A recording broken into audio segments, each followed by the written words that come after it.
중국 증시가 하락세를 지속하면서 급기야 2019년 초에 최저 마감가에 근접하는 최악의 상황에 직면했습니다. 이로 인해서 세계 제2위의 경제대국에 대한 신뢰가 무너지는 건 물론이고 자칫 중국 주식의 매도세를 부채질하면서 심각한 결과를 불러올 수도 있다. 이런 경고까지 나왔습니다. 무려 8,737조 원이 사라진 중국 주식시장에 대해서 Y타임스가 파헤쳐봤습니다. 지금 시작합니다.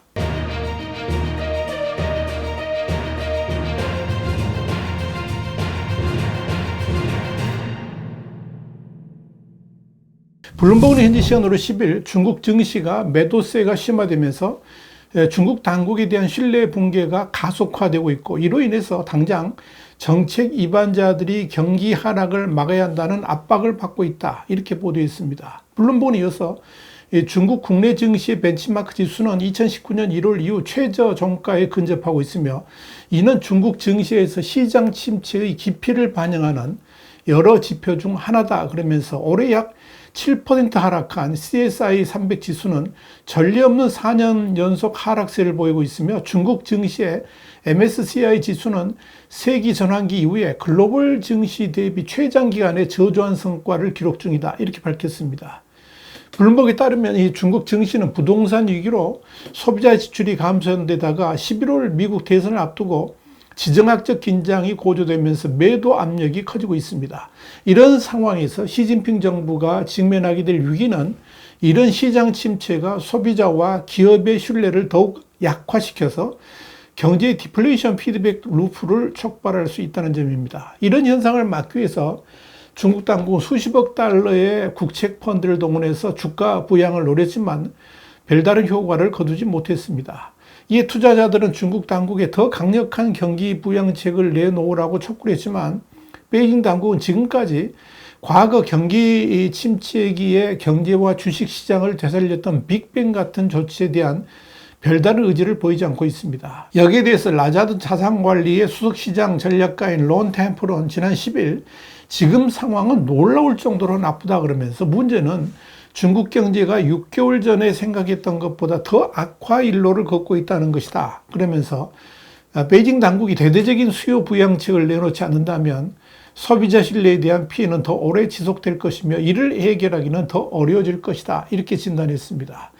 물론 중국 당국이 이런 문제를 해결하기 위해서 행동하지 않는 건 아닙니다. 올해만 해도 지난 8월 중순까지 주식시장을 떠받치기 위해서 국가 펀드를 동원해서 약 660억 달러 상당의 ETF를 매수한 것으로 추산됩니다. 또 변동성을 줄이기 위해서 양적 거래와 공매도에 대한 제한이 강화됐고 기업들은 자사주 매입과 배당금 지급을 늘리라는 독촉을 받고 있습니다. 여기다 중국은 지난 2월 증권규제기관의 수장을 깜짝 교체하기도 했습니다. 그럼에도 불구하고 투자자들은 불만입니다. 한마디로 베이징 당국의 조치가 실망스럽다는 겁니다. 더 큰 근본적인 문제는 중국 당국이 기업에 힘을 실어줄 다른 경제 경로를 추구할 의향이 없는 듯 하다는 점입니다.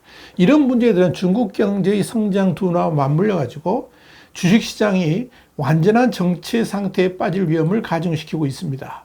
이런 상황에서 눈여겨볼 것은 중국 증시의 실적 부진이 올해 글로벌 증시의 상승세와 극명한 대조를 이루면서 시진핑 주석의 중국 비전에 대한 투자자들의 회의적인 시각을 드러내고 있다는 점입니다. 미국, 일본, 인도의 벤치마크 지수는 같은 기간 동안에 거의 2배 이상 상승한 반면에 CSI 300은 현재 2019년 초 수준에 근접해 있습니다. 한마디로 중국 증시는 5년 전에 낮은 수준으로 퇴보를 한 반면 글로벌 증시는 정반대 현상을 보이고 있는 겁니다.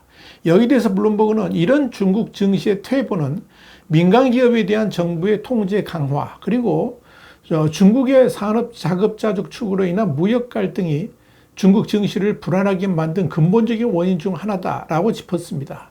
전체적으로 이 중국 증시를 전망해 본다면 2021년 정점에 도달한 이후에 중국과 홍콩 주식의 시장 가치에서 약 6조 5천억 달러 그러니까 우리나라 돈으로는 8,737조 3천억 원 정도가 사라졌습니다. 이는 일본 주식시장 규모와 거의 맞먹는 금액입니다. 10일 CSI 300 지수는 0.5%까지 하락해가지고 9월의 손실률이 4%를 넘어섰습니다. 물론 지난 몇 년 동안에 몇 차례 반등이 있긴 했지만 암울한 경제 현실이 닥치면서 대부분 몇 주 만에 폭락을 했습니다.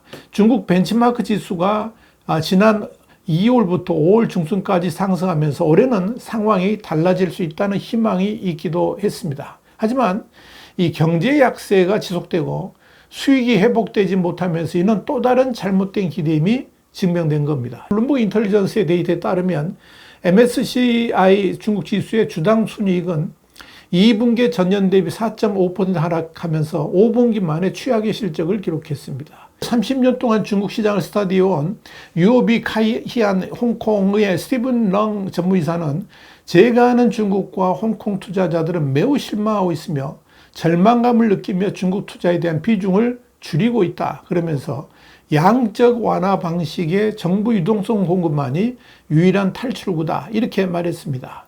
블룸버그는 최근 중국에서 발표된 경제지표는 비관적 미래에 대한 우려를 더욱 심화시켰다 그러면서 이 중국 경제 전반의 물가를 측정하는 지표 중 하나인 국내 총생산, 그러니까 GDP 디플레이터, 그러니까 이게 명목 GDP를 실질 GDP로 나눠서 계산한 건데요. 이 디플레이터가 지난 2분기까지 5개 분기 연속 마이너스를 기록했다라고 보도를 했습니다.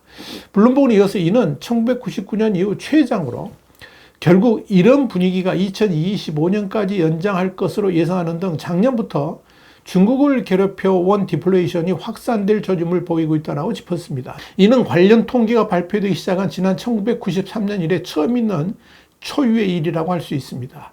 이와 관련해서 BNP 파리바는 GDP 디플레이터가 내년까지 마이너스에 머물 가능성이 있다고 봤고 ANZ는 향후 2개 분기 더 마이너스가 될 수 있다고 예상했습니다. 또 블룸버그 이코노믹스는 내년 초까지 몇 개 분기 더 마이너스일 수 있다라고 평가를 했고 BCA 리서치는 디플레이션이 적어도 다음 12개월 동안은 이어질 것이다. 이렇게 대답했습니다. 디플레이션은 가계가 지출을 줄이면서 가격이 더 떨어질 것으로 예상해가지고 구매를 미루면서 눈덩이처럼 불어날 수 있다는 위험이 있습니다. 그렇게 되면 기업 수익이 감소해서 추가적인 급여 삭감 및 해고로 이어질 것입니다. 차이신 인사이트 그룹의 자료를 보면 전기차 제조업체나 신재생 에너지 업체들의 지난달 기준 직원 초봉은 2022년 고점 대비 10%가량 줄어들었습니다.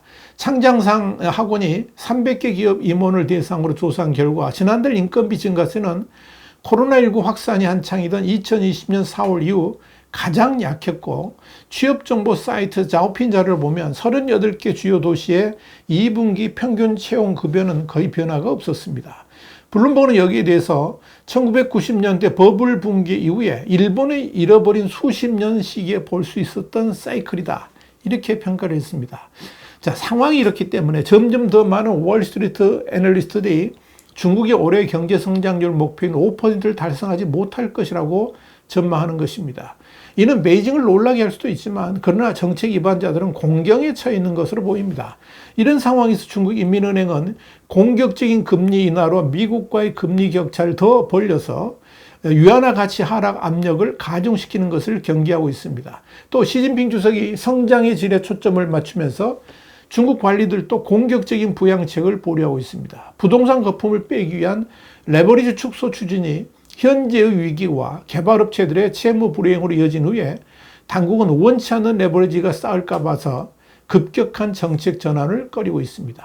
여기에 대해서 그로우 인베스트먼트 그룹의 수석 이코노미스트인 하오홍은 시장은 정책적 부양을 원하고 있지만 실제 정책은 아주 단편적으로 이루어지고 있다 그러면서 이는 마치 환자에게 생명 유지 장치를 달아놓고 절실히 필요한 수술을 하지 않는 것과 같다. 이렇게 말했습니다. 그는 이어서 경제에 다시 신뢰를 심어주기 위해서 정부는 모든 시장 간섭 활동을 중단하고 시장과 사람들이 일을 할 수 있도록 해야 된다라고 강조했습니다. 한마디로 공산당이 주도하는 경제가 아니라 시장이 주도하는 경제로의 전환이 가장 시급한 과제라고 주장을 한 것입니다. 이런 가운데 블룸버그는 또 다른 11자 기사에서 중국 당국의 이념적 판단으로 한 은행가를 숙청시키면서 7억 5천만 달러, 우리나라 돈으로 한 1조 84억 원의 손해를 자초했다라고 보도해서 눈길을 끌었습니다. 블룸버그는 알리바바 그룹 홀딩스와 같은 거대 기술 기업의 자문을 제공하면서 중국에서 가장 주목받는 금융가 중 한 명이 되었고 차이나 르네상스 홀딩스 지분을 통해서 8억 달러 이상의 재산을 모으는 데 기여했던 바오판 회장을 지난해 공동부유와 관련해서 숙청했다라고 전했습니다. 한마디로 시진핑이 주창하는 공동부유 정신과 맞지 않는다는 이유로 금융권의 대표적 명사였던 바오판을 숙청시키면서 금융계 기강 잡기에 나선 것입니다. 이후로 지난 한 해만 100명 이상의 금융권 임원과 관련 공무원들이 반부패라는 명목으로 숙청되었고 더불어 금융권은 초토화되었습니다. 이들이 공동부유 정신을 벗어나서 쾌락주의적 생활 방식을 즐겨왔다는 것이 이유였는데 이로 인해서 금융권 직원들의 급여는 대폭 삭감됐고 어쩔 수 없이 허리띠를 졸라매야 하는 상황으로 급반전됐습니다. 나티식스의 아시아 태평양 지역 수석 이코노미스트인 알리시아 가르시아 헤레노는 스타도 아닌 금융권 인사들이 구금된 이유에 대해서 투명성이 부족하다는 것은 중국으로의 자본 복귀에 도움이 되지 않을 것이다, 이렇게 말했습니다. 결국 시진핑의 이념적 잣대가 한 금융가를 파산시켰으며 덩달아 잘 나가던 금융회사마저 무너지게 만들었습니다. 이 회사는 바오판 회장의 구금 이후에 지난해 4억 7,190만 위안, 우리나라 돈 한 890억 원의 손실을 기록했습니다.